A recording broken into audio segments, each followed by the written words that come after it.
എന്നെപ്പോലെ മടിച്ചുകളുണ്ടെങ്കിൽ പോന്നോളൂ. നമുക്ക് ഈസി ആയിട്ടൊരു എന്താ പറയുക, ഒരു ക്യാരറ്റ്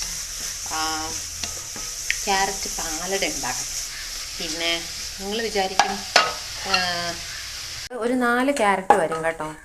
4 ക്യാരറ്റ് 1 സ്പൂൺ നെയ്യിലിട്ട് നമുക്ക് നല്ല വഴറ്റിയെടുക്കണം. പച്ചമണം മാറുന്ന വരെ നമുക്ക് തീ കുറച്ചിട്ടിട്ട് നമ്മൾ ഇതിനകത്ത് 2 കപ്പ് വെള്ളം ഒഴിക്കണം. ഓക്കെ. അപ്പോൾ നമ്മൾ ഒഴിച്ച വെള്ളം നന്നായിട്ട് തിളയ്ക്കുമ്പോൾ നമ്മൾ എൻ്റെ ഇൻസ്റ്റൻറ്റിൽ അതിൻ്റെ പുറത്തിൽ എഴുതിയിരിക്കും എത്ര പാലാണ് നമ്മൾ യൂസ് ചെയ്യാനുള്ളത്. ഞാൻ ഉപയോഗിക്കുന്ന നിറപറയുടെയാണ്. അപ്പോൾ അതിനകത്ത് പറഞ്ഞിരിക്കുന്നത് 1 ലിറ്റർ. നമ്മുടെ പുളി